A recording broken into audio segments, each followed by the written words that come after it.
We're joined today by Mathew Klickstein. He's the author of the new book, Daisy Goes to the Moon. Hey, Matt, how you doing today? Hey, Dustin, it's good. You've got a lot of stuff you're working on these days, but first let's talk about the new book, Daisy Goes to the Moon. Can you tell the listeners a bit about that? What are we in for? Yeah, well, first of all, Dustin, thanks for having me back on again. I love coming on the show. And Daisy Goes to the Moon is a new graphic novel. As some of your listeners might know, I've worked in the comics and graphic novel world a few times before, but very excited about this one. It's got an interesting backstory, too. I'll try to keep it as short as I can. But in 2008, I wrote a very strange, experimental, sci-fi, fantasy, 1950s pulp novella based on the life and works of a person who actually existed named Daisy Ashford.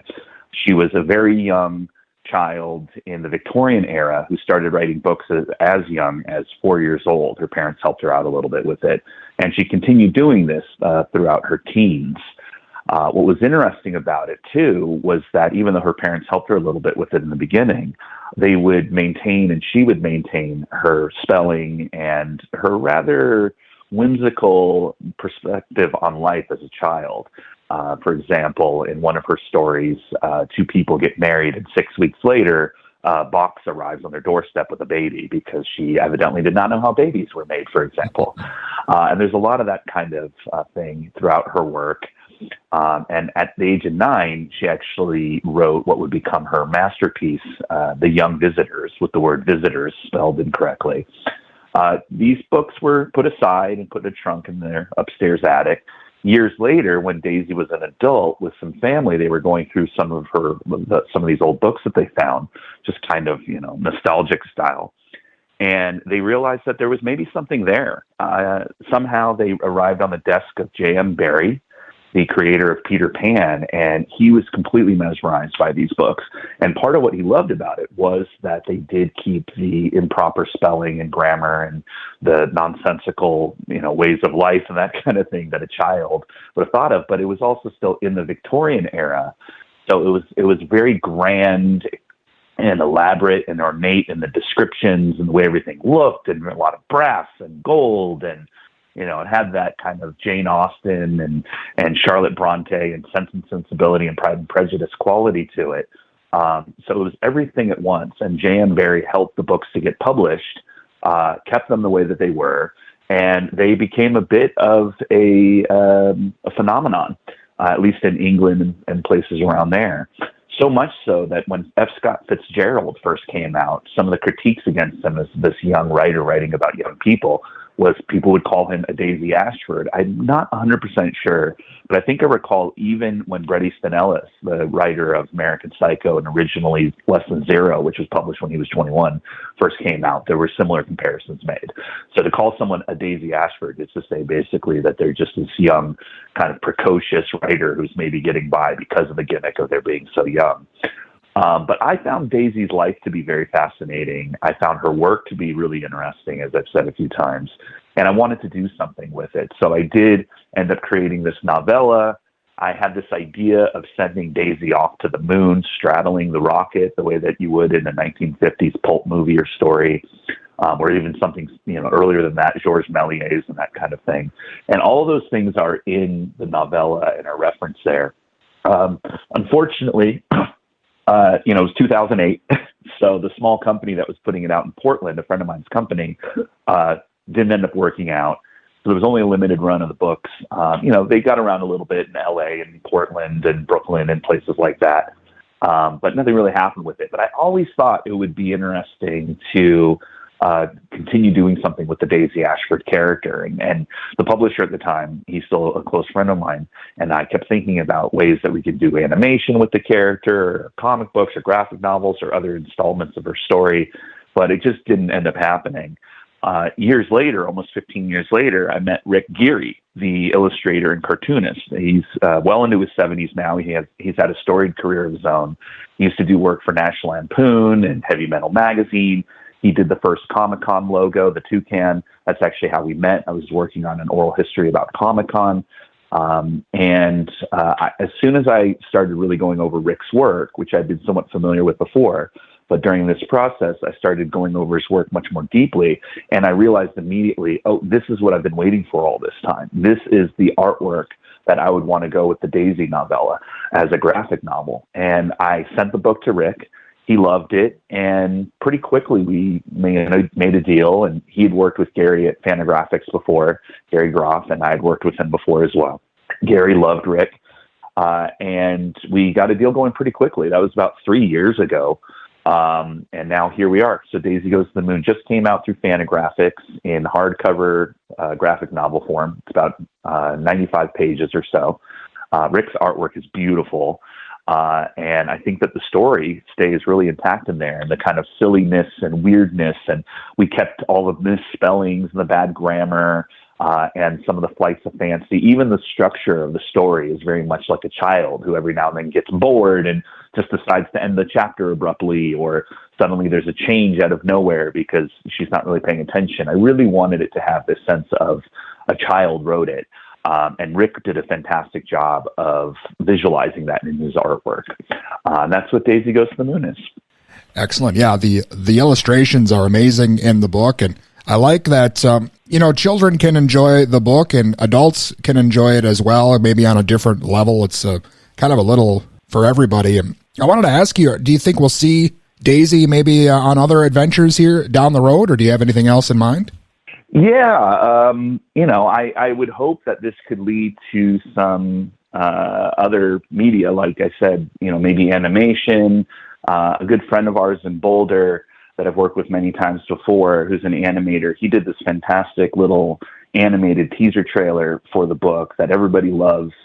And, it was just something that he kind of whipped up to help me out because he really liked the book a lot too. But right there, it was really great to see people's response to this little animated trailer. So that was really cool. And, maybe there could be things like that. Obviously, I would love to do more installments of the Daisy Ashford Adventures series. In fact, the book that we have out already, there's a little teaser at the end of the story of Daisy going punk. And I had actually had that even in the original novella. It was a little bit of a joke, a little bit of a tease, but, people have already been responding to it in a pretty positive way. And I think it would be great to take the Daisy Ashford character and have her, go into the future of her time, at least to the 1970s, and I saw her going to CBGB and hanging out with Andy Warhol and the punk guys and the Ramones, and everyone thinks she's so cool because she's this weird little misfit girl that from another time. And I just thought we could really have a lot of fun with that. And all along I've had other ideas of sending Daisy to standards, the center of the earth, the caveman era. She could pop into other books from literature. I mean, we had all these great ideas when we were originally putting the novella together back in the day in Portland for my buddy's company. So, we would love to do more with it, but it just depends on what happens with this book. This was all a big surprise. I really wasn't expecting this to happen. Aside from when the novella came out in 2008 and a little bit on and off for a couple of years thereafter, I kind of had given up on the Daisy idea. I mean, the concept was always in my mind, and I loved her as a character and I loved the story, but I just really had stopped pushing any kind of further progress with any projects with it for years. And it just happened when I met Rick Geary for the Comic-Con Oral History Project and really delved deeply into his artwork. I saw immediately, it all came to me. And I just said, this is the guy. This is who we should be working with on doing a graphic novel. And he agreed immediately, and Gary Groff agreed pretty immediately, and we just moved forward. So I would love to do more. I know that Rick would too, but it just depends on if we have any real interest, if there's more to go, because it ain't cheap to work like this. So, bouncing from advance to advance and that kind of thing, we want to make sure the illustrator, whether it's Rick or somebody else, is well compensated and that kind of thing. So creatively, I would love to do more. On a practical, logistical level, we'll have to see what the market bears. So. Excellent. Yeah, hopefully everything works out. Again, Mathew Klickstein's with us. We're talking about his new book, Daisy Goes to the Moon. And I know you're also working on a few other things, including a book about Lloyd Kaufman, the president of the film company Troma. Can you talk a little bit about that? How did that one come about? Yeah, so just by a bit of a coincidence, I do have another book coming out. The Daisy Goes to the Moon just came out middle of January here. But next month, in the middle of February, I have another book coming out called Lloyd Kaufman Interviews. And I would imagine, hopefully, some of your listeners, if not all, are at least somewhat familiar with Troma and Lloyd Kaufman and some of his machinations over the years, like The Toxic Avenger and Sergeant Kabuki Man and, Class of Nukem High and other projects that he's been involved with, like Surf Nazis Must Die and Trey Parker and Matt Stone's first film, Cannibal the Musical, and everything else. Lloyd has been a longtime friend of mine. I've known him for more than half my life. I was an early Troma kid. And, when I'd be traveling around a lot and whatnot, when I was a bit younger in particular, I'd kind of always run into Troma people or Lloyd himself because he was traveling a lot during that time also. And we just really kind of hit it off. And I would do some little things here or there for Troma and for Lloyd. And I'd always involve him in interviews that I did for book projects. He's even in the Comic-Con Oral History, for example, and other projects I've worked on because he's always great for an interview.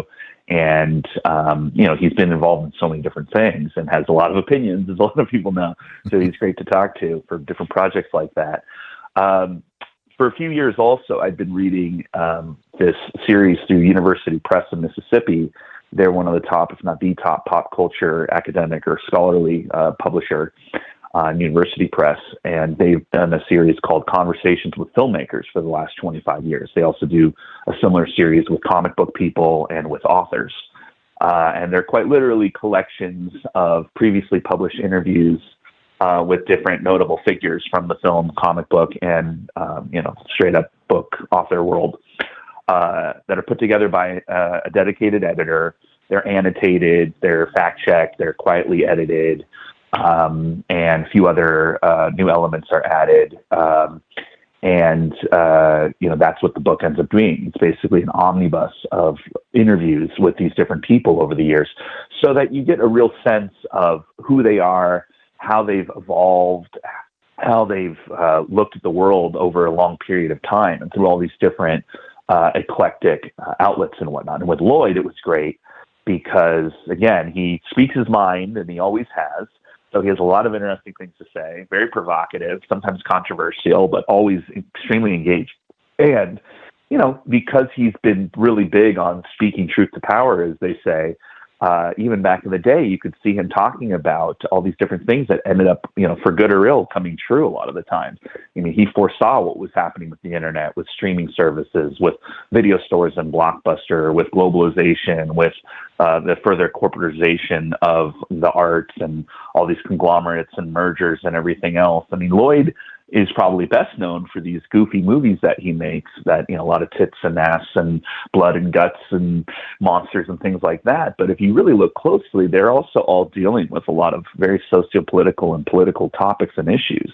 Even The Toxic Avenger was one of the first movies to really talk about environmentalism and conservationism. I mean, people didn't know what toxic waste was really at that time. This was just around the same time as the Teenage Mutant Turtles coming out. So, he always has much to say, and these interviews are a real stripped down, distilled version of that. This is just Lloyd being interviewed by all these different people going all the way back to the early 80s. And we're talking the New York Times, Village Voice, Jack Matthews at the LA Times. I was able to acquire and work out deals to reprint articles from, outlets from other countries that had to be translated. I tracked down a guy in Australia who had done a Q&A with Lloyd for a thesis that he did back in the day. There's punk zines in there. We even have an exclusive piece. Lloyd was roasted at Comic-Con in 2009, and through my project with that, I was able to get in touch with someone there who got me a DVD of it. And there were all these different people there, like James Rolfe, the video game nerd, who also has an interview in our book too, and Stan Lee, and a number of other people who were there at Comic-Con to roast Lloyd. And we actually transcribed, with his permission, we transcribed and have in the book his retort to that, which is really great. This is even the first installment of the Conversations with Filmmakers. They actually had to talk to some of their board and whatever else to allow this. I really wanted to push to have an excerpt, at least, of one of Lloyd's many AMAs he does on Reddit, because that's when you can really get to the core of who Lloyd is and how his audience will sometimes respond to him and how he responds to them. And it was really unfiltered. And that was one of the chapters, if you will, or interviews in the book, where it says at the top that there's been no changes at all. Like, I didn't edit it at all. All the spelling is the same, all the grammar is the same. So you really get this undiluted, unfiltered version of Lloyd and his fans kind of in this crazy online circus. And I wanted to have that in the book too, and they allowed me to do that. So that was great. And yeah, that's what that book is. That book comes out through University Press of Mississippi in paperback and hardcover and ebook form the middle of February. And it was a lot of fun to work on. And just by coincidence, I happened to put both these deals together around the same time with Daisy Goes to the Moon and this book. And, a lot of it was just, there's a long lag time, especially when you're working with smaller publishers like this, between finishing a project and it actually coming out. So both of them have been done for quite a while, but it just, for various reasons, the publishers wanted to wait until now to come out with the book. And by coincidence, it was just right around the same time, which has been really exciting, a little stressful. But I just love how they're very different books. I mean, one's a graphic novel of a young girl from the Victorian era going to outer space, and the other is a book of interviews with the guy who created and runs Troma. So, it's been a lot of fun kind of working on getting those both wrapped up and some of the press and stuff that we're doing now. Excellent. Yeah, I've had Lloyd Kaufman on the show before as well, and I'm definitely looking forward to seeing that book coming out here again mid-February. And Daisy Goes to the Moon is out now. Matt, it's been great speaking with you. Where's the best place for the listeners to get some more information on this if they need it? Yeah, so for the books, of course, they hopefully will be available wherever you get books, as they say. I always tell people to please support your local bookstores and comic book shops. It's so important that we do that, especially these days. And, even if your stores don't have the books, if you want to ask them to order some or that kind of thing, that is always a good way of going about it. That way we're supporting the stores. But then I always tell people, please still do a review on Amazon, wherever you get the book, because we're always trying to beat the recommendation algorithm on there that richer folks and more powerful folks can pay people to do reviews for. We have to kind of do what we can to get the word out ourselves, or, when we are lucky enough to work with publicists or that kind of thing. So buy your books from local bookstores, support your local bookstores, but then still do a review on Amazon if you can, just to get the numbers up for the recommendation algorithms that are so annoying to deal with, but we all have to kind of play that game, especially in the working class. But it's for me personally. People can look up what I'm doing, what I'm up to at my website, www.Mathew, that's Mathew with one T, Mathew, Klickstein, Klick, S as in Stephen, T as in Thomas, EIN.com, MathewKlickstein.com. And for both these books, particularly the Lloyd book, we do actually have some really cool events that are coming together. Lloyd's even been generous enough to hire on a publicist to help with the word out, get the word out about the book, but also a lot of what he's doing right now. So we're kind of combining those two efforts. It was also just the 50th anniversary of Troma and the 40th anniversary of the Toxic Avenger. And of course, there's a lot of hubbub about the new big budget Toxic Avenger that Macon Blair just did. He's become a friend and really supportive of what we're trying to do here as well. So we'll see what happens with all that. But feel free to look at my website for other things that we have going on, and especially for some of those events that we have coming together. Right now, we're focusing a lot on where I live, just because it's a little easier to do for the time being. So kind of the northern Colorado, Denver area. But we have a few other things coming together, and Lloyd is certainly going to be doing a lot over the next year too. So, that's where you can find us. It's always great speaking with you. And again, congratulations on everything that's happening for you. And I'm looking forward to seeing the Lloyd Kaufman book here. And I definitely dig Daisy Goes to the Moon. And I hope we could speak again soon here, Mathew. Thank you so much for your time. Thanks, Dustin. Appreciate it. And again, that was Mathew Klickstein. His new book, Daisy Goes to the Moon, is available now. And the upcoming Lloyd Kaufman Interviews book, that's coming up as well.